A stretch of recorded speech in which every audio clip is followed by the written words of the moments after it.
우리가 에베소서 말씀을 통해서 은혜 받습니다. 우리가 에베소서 1장 17절 펴주시기 바랍니다.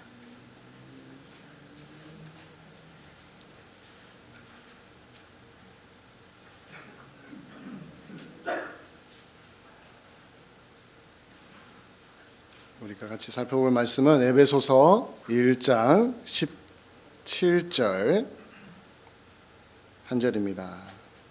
한 목소리로 읽을까요? 시작. 우리 주 예수 그리스도의 하나님 영광의 아버지께서 지혜와 계시의 영을 너희에게 주사 하나님을 알게 하시고. 아멘. 잠깐 기도합니다. 고마우신 아버지 하나님, 오늘 특별 찬양을 통해서 아름다운 선율과 또 하나님을 향한 우리들의 신앙의 내용을 다시 한번 찬양을 통해서 돌아보았습니다. 하나님께서 교회를 사랑하시고 하나님 백성들을 한 명 한 명 돌보시고 계심을 저희가 날마다 느끼게 하시고 그것을 찬양을 통해서 드러낼 수 있도록 우리 하나님 축복하옵소서. 오늘 주어진 말씀을 함께 나눌 때 또한 우리가 예상치 못했던 하나님의 놀라우신 섭리와 개입하심을 체험하고 성령이 충만한 가운데 주의 은혜를 마음껏 마음속에 담아갈 수 있도록 하나님 은혜를 더하여 주시옵소서. 예수 그리스도의 이름으로 기도하옵나이다. 아멘. 저는 지난주에 교회가 건강해지기 위해서 꼭 필요한 것이 무엇인지에 대한 말씀을 믿음과 사랑이라는 시각으로 보았습니다. 건강한 교회가 갖고 있는 정말 중요한 표지가 뭐냐면 믿음과 사랑이 있다는 거예요. 오늘은 또 다른 표지를 여러분들에게 말씀을 드리려고 합니다. 그것은 건강한 기도 생활이 있다는 거예요. 다른 말로 하면 경건한 기도 생활을 하고 있다는 거죠. 교회를 구성하고 있는 신앙인들이 경건한 기도 생활을 하고 있을 때에 이 교회는 건강하구나, 이걸 확인하게 되는 겁니다. 교회의 건강성은 건강한 기도, 경건한 기도에서 나오게 되어 있어요. 그래서 이렇게 진술할 수 있습니다. 건강한 교회는 건강한 기도로 세워진다.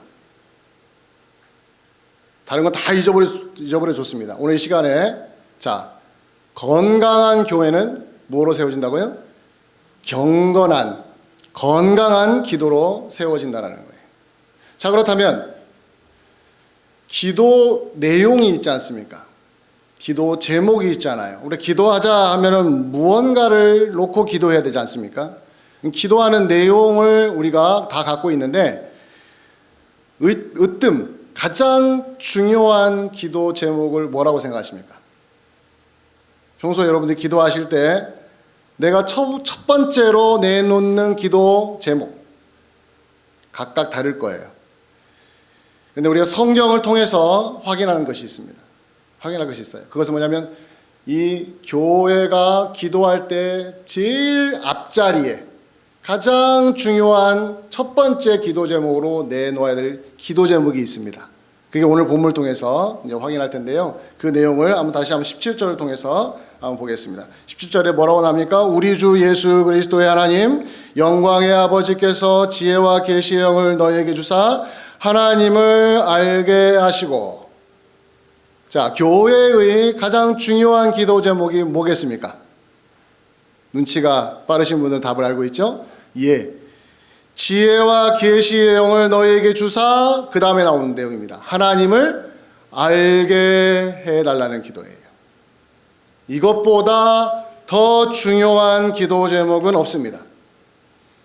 하나님을 알기 위해서 하나님께 기도하는 것, 하나님 이 시간에 저에게 하나님을 더 많이 알게 해주세요 라는 기도를 첫 번째 순위에다가 제1순위에다가 놓는다면 우리의 신앙은 좀 더 거룩하고 좀 더 활기차게 움직일 수가 있습니다.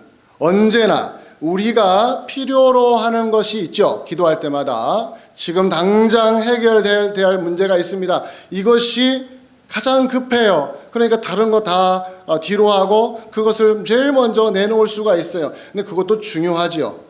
급하니까. 불이 난 집에서 제일 중요한 기도가 뭡니까? 불을 꺼달라는 것이죠. 내 문제, 내가 지금 직면하고 있는 가장 어려운 문제를 제1순위에다가 놓는 거 맞습니다.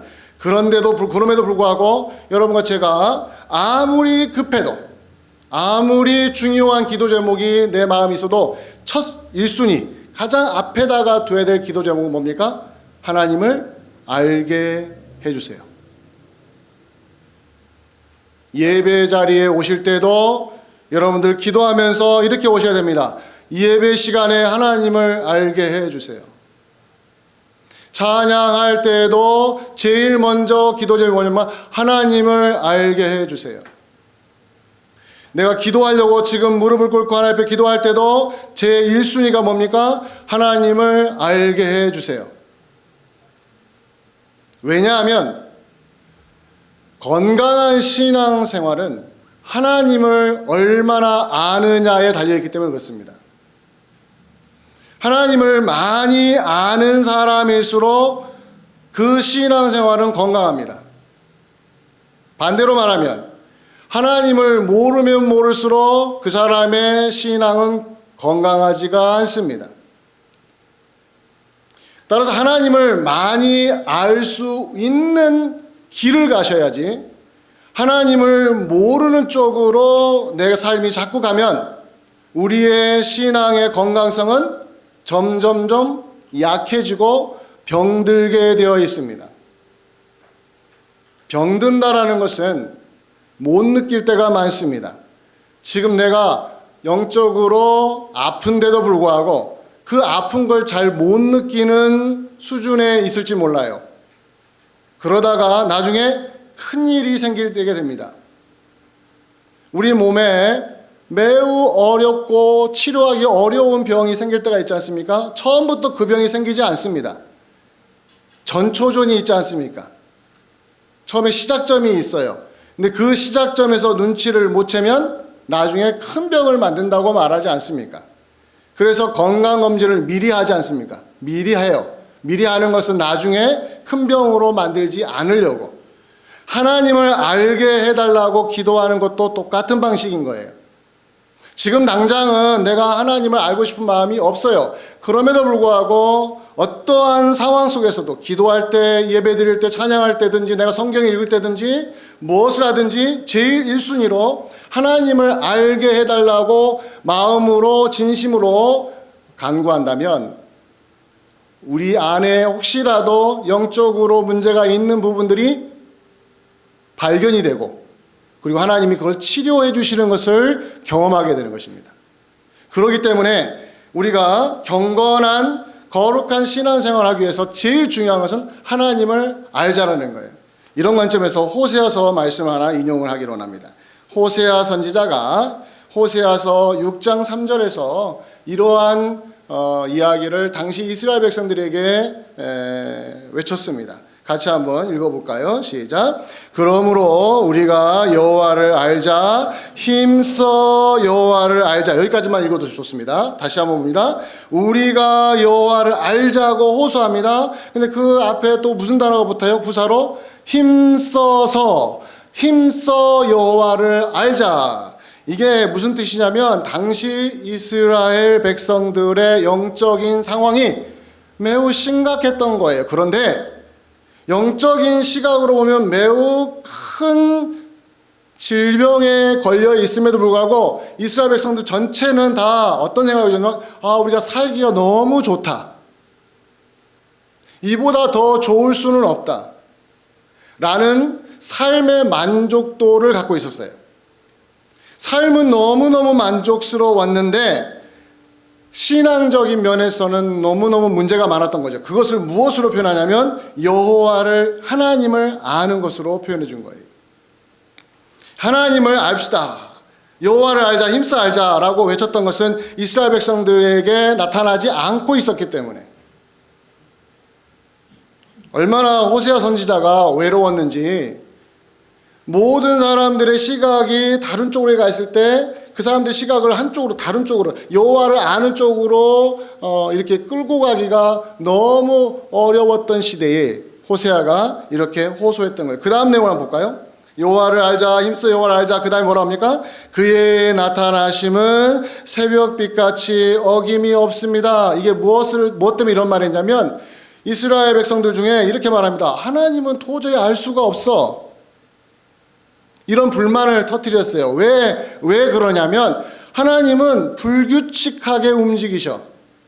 우리의 예상으로 뛰어넘으신, 우리가 예상할 수 없는 하나님이야. 사람이 불규칙하고 뭔가 막 앞뒤 안 재고 막 돌출적인 행동을 하면 어떻게 합니까? 알 수 없다고 말하잖아요. 그 다음을 예측할 수 없잖아요.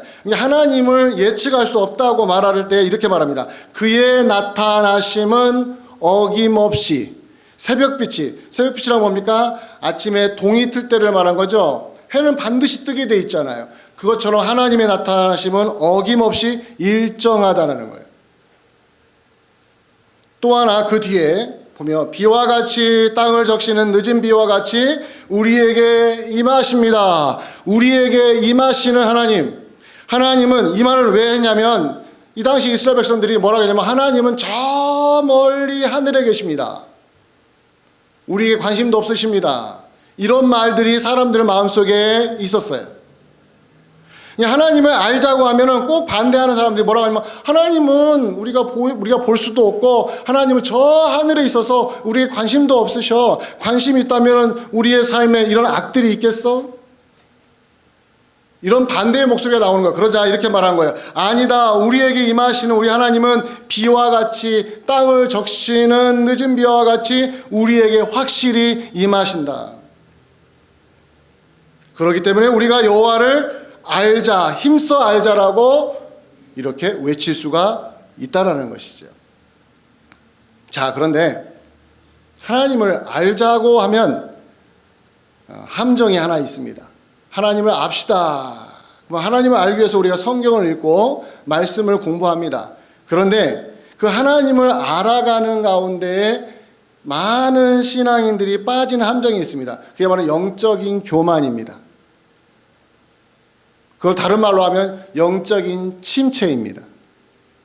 영적인 교만하고 영적인 침체는 서로 상극처럼 보이지만 쌍둥이에요. 영적으로 교만한 사람은 영적으로 침체되어 있습니다. 영적으로 침체되면 영적으로 교만해집니다. 무슨 말이냐? 하나님을 알자고 해서 하나님을 열심히 공부하다가 시험에 들어요. 하나님을 알려고 하면 알려고 할수록 자꾸 마음이 침체가 생깁니다. 희한하죠? 하나님을 알자고 하지 않습니까? 하나님 우리에게 임한다고 하잖아요. 그럼 하나님을 알면 알수록 행복해야 되는데 하나님을 알면 알수록 어떻게 돼요? 자꾸 침체가 돼요. 의욕이 더 떨어져요. 조금 지나면 이제는 하나님을 알고 싶은 마음이 하나도 안 생기게 됩니다. 그리고 어느 정도 교회 생활을 오래 하면 이제는 하나님을 알자고 하면 나도 모르게 마음의 문이 닫혀버려요. 이상하죠? 여러분들 예수님의 비유 중에 바리새인과 세리가 성전에 들어가서 기도했던 내용 아시죠? 자, 바리새인과 세리 중에 누가 하나님을 더 잘 아는 사람입니까? 바리새인이 더 잘 알지요. 바리새인이 더 하나님을 잘 알고 있음에 불구하고 기도가 끝난 다음에 내려갔을 때 누가 의롭다 하심을 받았는지 아십니까? 세리가 의롭다 하심을 받았어요. 그리고 바리새인은 영적으로 교만하다는 진단을 받았습니다. 이상하잖아요. 세리보다 훨씬 더 하나님을 많이 알고 있는 바리새인이 왜 하나님 앞에서 교만하다라는 이야기를 들었냐는 거예요. 그 바리새인이 영적으로 깊은 잠에 빠져 있었거든요. 침체에 빠졌거든요. 그런데 하나님을 아는 것에 대해서 너무너무 많은 지식을 가지고 있어요. 그게 뭐냐면 하나님을 안다고 했을 때 그 아는 것이 내 삶에 들어와서 나를 바꾸는 쪽으로 아는 게 아니라 단순히 정보, 인포메이션, 정보 차원에서 하나님을 많이 알기 때문에 그렇습니다. 이걸 우리가 통상적으로 이렇게 말합니다. 지식으로만 하나님을 알았다고 말을 하죠. 성경 공부가 하나님에 대한 지식만 늘리는 쪽으로 가버리면 조금 지나면 소화불량에 걸립니다. 소화불량이라는 건 내가 소화를 못 시키고 있다는 거예요. 계속 일주일에 한 번씩 말씀 공부를 해서 말씀 속에서 하나님 이런 분이야라고 계속 주입을 하는데 이 소화를 못 시키니까 내 위장이 어떻게 보면 탈이 나는 거예요. 그래서 위장병에 걸리는 거죠. 이게 바로 하나님을 알고자 하는 열정으로 시작했다가 그것이 내 삶을 바꾸는 하나님의 알미 아니라 지식으로만 다가왔을 때 꼭 걸리는 질병입니다. 영적인 소화불량. 이것을 극복해내야 돼요. 이것은 누구나 할 것 없이 한 번씩은 걸려 넘어지는 함정인데 이걸 극복할 수 있어야 신앙적으로 건강해집니다. 어떻게 극복해야 되냐면 바울이 지금 하나님을 알게 해달라고 기도하는 그 마음을 읽어야 돼요.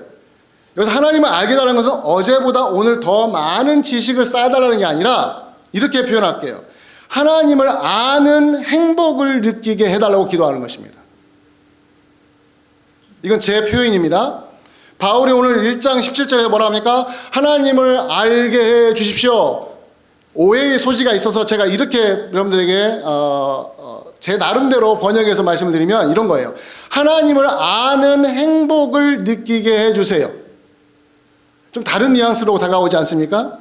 지식적으로 하나님을 아는 사람은 행복하지 않습니다.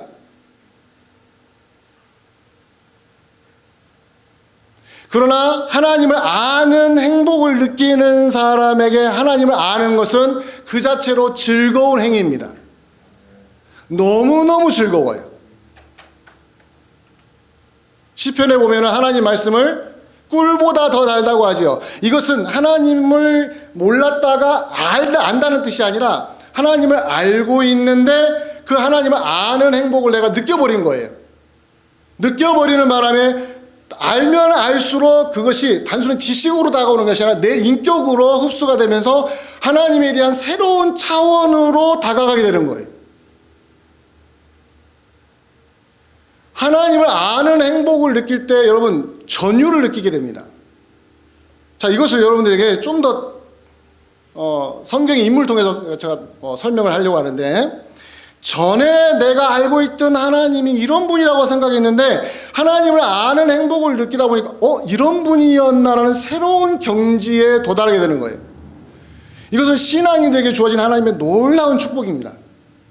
하나의 예를 들면 여러분 욥을 한번 생각해 보세요. 욥. 구약 성경에 욥기서에 나오는 욥이라는 매우 훌륭한 신앙인을 여러분 기억을 해보시기 바랍니다.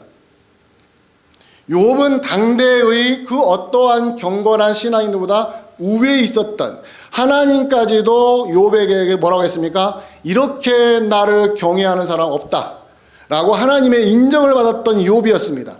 그리고 그는 죄를 범하지 않게 하여 날마다 자기 아들 딸들을 다 데리고 와서 하나님 앞에 제사를 드렸고 속죄 제사를 드렸고 경건한 생활을 한 번도 포기하지 않았습니다. 그러다가 그에게 위기가 찾아왔습니다. 그의 삶의 전체를 뒤흔드는 일이 벌어졌어요. 자기의 모든 재산이 다 날아가 버렸습니다. 그리고 자식들이 한꺼번에 다 몰살당했습니다. 마지막에는 자기 몸까지도 만신창이가 되었습니다. 이 정도로 3단계로 삶을 흔들어 놓으면요 누구도 버틸 수가 없어요.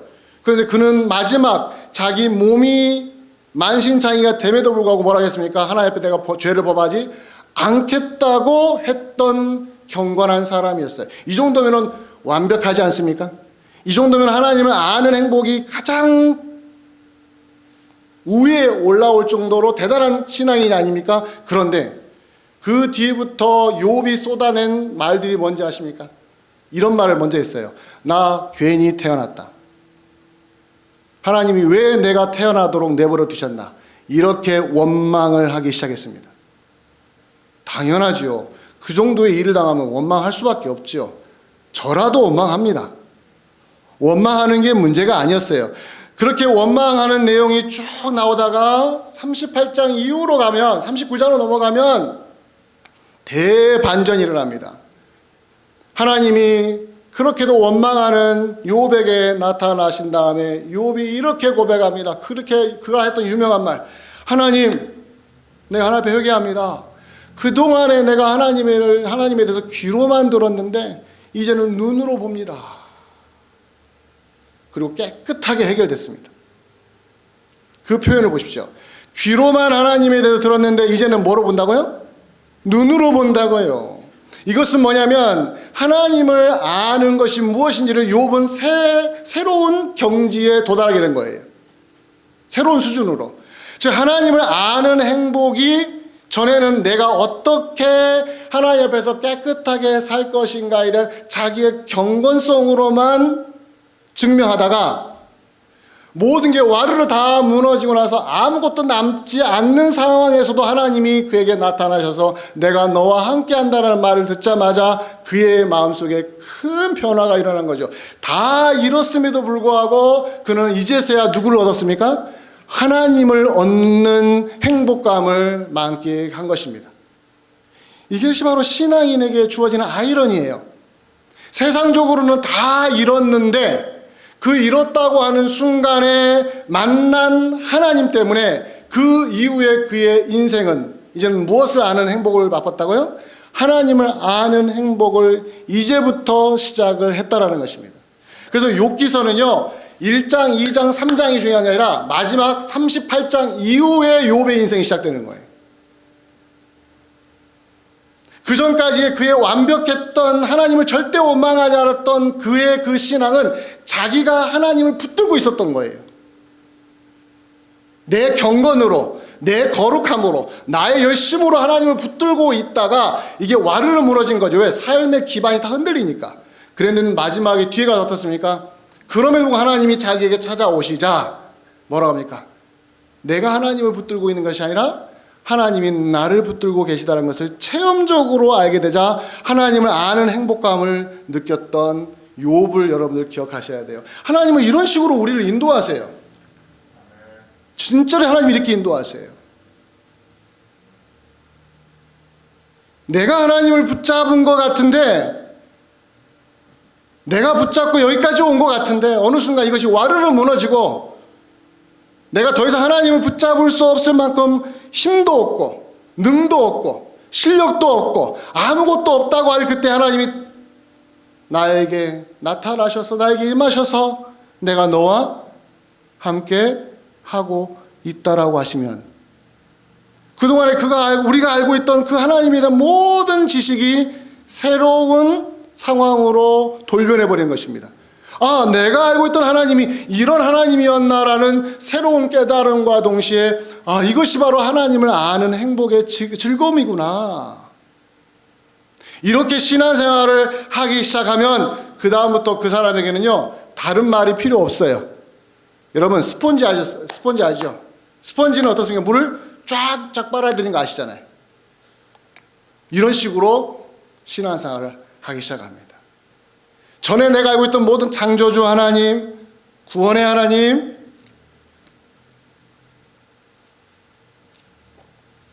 은혜의 하나님, 예수께서 십자가에 죽으신 이야기, 머리로만 들어갔던 그 모든 내용이 이제 가슴을 울리고 내 삶을 바꾸는 쪽으로 움직이면서 아, 이래서 신앙생활 할 맛이 나는구나. 이런 새로운 경험을 하게 된다는 거예요. 그런 차원에서 바울이 말하는 거예요. 하나님, 에베소 교회 성도들이 하나님을 알게 주시옵소서. 알게 해주시옵소서. 그래서 이렇게 말씀을 드리고 싶어요. 하나님을 한 번만 제대로 아는 경험을 한다면 그의 인생은 바뀝니다. 하나님을 한 번만, 딱 한 번만, 두 번도 필요 없어요. 딱 한 번만 제대로 아는 경험을 해버리면 다른 말이 필요 없어요. 그 사람은 자기 스스로 신앙을 찾아갑니다. 자기가 알아서 성경을 읽습니다. 그 성경 읽을 때마다 은혜를 받습니다. 기도할 때마다 은혜를 받습니다. 예배 드릴 때마다 은혜를 받습니다. 이걸 뒤집어 말하면 우리가 왜 안 변하냐, 맨날 우리가 탄식하잖아요. 하나님 너 왜 안 변합니까? 변한 것 같은데 또 제자리에 돌아오지 않습니까? 그럼 다른 거 다 원인을 찾지 마시기 바랍니다. 이것 때문이야 저것 때문이야 다 필요 없습니다. 그거 아무리 그걸 다 해줘도 안 됩니다. 왜냐하면요, 가장 센터 중심부가 있다라는 거예요. 뭐냐면 하나님을 한 번만이라도 제대로 만나보지 못한 거예요. 이걸 인정하신다면 기도 제목이 바뀌어야 됩니다. 어떻게 기도해야 돼요? 바울처럼 하나님, 에베소 교회 성도들이 하나님을 알게 달라는 이 말을 저는 이렇게 바꾸고 싶어요. 하나님, 에베소 교회 성도들이 한 번만이라도 제대로 하나님을 경험한다면 그거 경험하게 해주세요. 그럼 어떻게 해요? 어떻게 이런 일이 가능합니까? 어떻게 한 번만이라도 제대로 하나님을 아는 경험을 할 수 있을까요? 답은 성경에 있습니다. 오늘 보면 17절을 다시 보세요. 17절에 뭐라고 말합니까? 다시 한번 읽어볼까요? 시작. 우리 주 예수 그리스도의 하나님 영광의 아버지께서 지혜와 계시의 영을 너희에게 주사 하나님을 알게 하시고, 하나님을 알게 하시고, 그 앞에 달에게 뭐가 있습니까? 진짜 기도 제목이 나오죠. 오늘 설교 주제도 그렇게 했습니다. 다른 말로 안 바꿨어요. 지혜와 계시의 영을 주시옵소서. 그러면 지혜와 계시의 영이 누굽니까? 예, 성령이십니다. 성령. 우리 안에 거하시는 성령. 예수 믿는 사람에게 하나님이 거하게 하신 그 성령이 우리로 하여금 하나님을 알게 해주시는데, 내 인생 전체를 완전히 바꿀 수 있을 만큼 단 한 번만이라도 제대로 경험하게 할 수 있는 놀라운 축복을 주실 수 있는 분이 누구라고요? 성령 하나님이시라고요. 성령께서 그것을 주십니다. 성령이 아닌 그 어떠한 사람도 줄 수가 없습니다. 혹시 여러분들이 어떠한 목사님의 설교를 듣고 내 인생이 변화될 만큼의 놀라운 경험을 했다 하면 그 목사님의 설교로 은혜받게 한 것이 아니라 성령께서 그 사람을 통해서 그 자리에 있는 여러분에게 기회를 주신 거예요. 이렇게 바꾸셔야 돼요. 그래야 여러분들이 사람을 우상으로 안 만듭니다. 특정한 설교자를 우상으로 만들지 않습니다. 오늘 이 시대의 가장 큰 위험성이 뭔지 아십니까? 성령의 역사는 사라져버리고, 성령이 설교자를 사용하셨고, 성령이 예배자를 사용하셨고, 성령이 여러 가지 도구를 사용하신 그 성령은 없어져 버리고, 도구에 불과한 존재들이 뭐가 돼버렸어요? 우상화돼 버린 거예요. 그래서 그 사람이 말하면은 뭔가 특별한 것이 있다라고 믿는 바람에 그래서 이단들이 나오는 거예요. 요즘 넷플릭스에 나는 신이다 해가지고, 이거 광고하면 안 되는데 또 보실까봐. 보지 마세요. 그냥. 쳐다보지도 마세요. 볼 것도 없습니다. 너무 징그럽습니다. 더럽고 추잡합니다. 그런데 그런 이단에 왜 이 젊은 대학생들이 왜 빠지느냐? 왜 빠지냐면 그 사람만이 줄 수 있다고 생각하니까 빠지는 거예요. 그게 바로 사람을 우상화했을 때의 약점인 거지요. 바울이 어떤 사람입니까? 그가요, 수많은 교회를 개척한 사람이에요. 그가 지나가는 곳마다 사람들이, 병자들이 일어났습니다. 그가 한번 설교하면 사람들이 막 회심을 했습니다. 그러면 사람들이 그럽니다.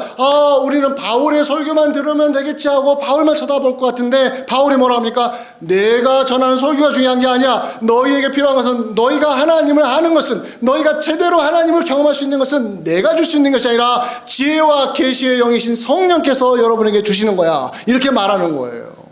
이건 겸손이 아닙니다. 사실입니다. 바울이 겸손한 척한 것이 아니에요. 사실이에요. 그래서 우리 기도 제목이 바뀌어야 되죠. 어떻게 기도해야 됩니까? 지혜와 계시의 영을 이 시간 체험하게 해 주시옵소서.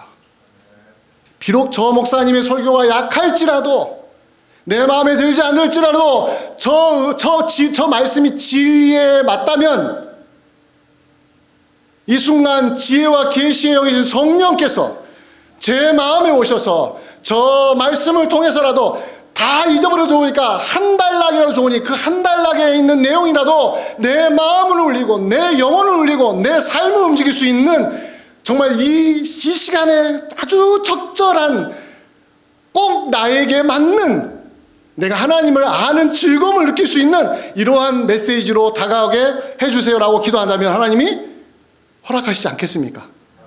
저는 그렇다고 믿어요. 지혜와 계시형을 달라고 했던 바울의 말을 들어보시길 바랍니다. 가장 위대한 설교자였던 바울이고 가장 성령의 도구로서 가장 능력이 출중했던 바울이 하는 말이, 나를 보지 마세요 여러분들. 아볼로도 보지 마세요. 베드로도 보지 마세요. 그들은 다 성령의 도구에 불과합니다. 여러분들이 하나님을 만나는 자리는 성령께서 역사하실 때만 가능한 것입니다라고 외쳤던 그의 그 마음을 우리가 읽는다면 우리의 기도 제목도 바뀌지요. 하나님, 연약한 사람의 입에서 나오는 말로 내가 은혜를 받는 게 아니지 않습니까?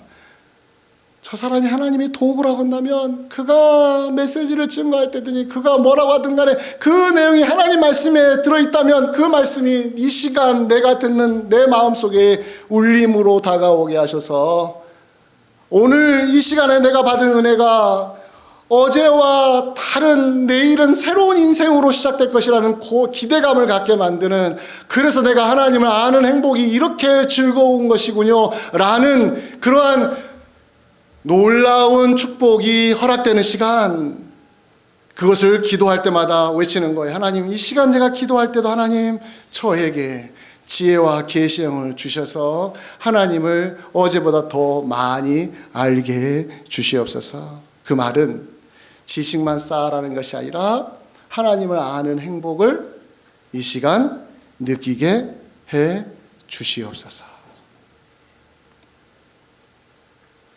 말씀을 맺기를 원합니다. 사랑하는 성도 여러분, 우리의 기도의 1순위는 하나님을 알게 해달라는 거예요. 사람은 몰라도 돼요. 너무 많이 알수록 시험에 들 수가 있습니다. 사람을 가까이 하면 할수록 부모와 자식 외의 모든 관계는 알면 알수록 자칫 잘못하면 시험 듭니다.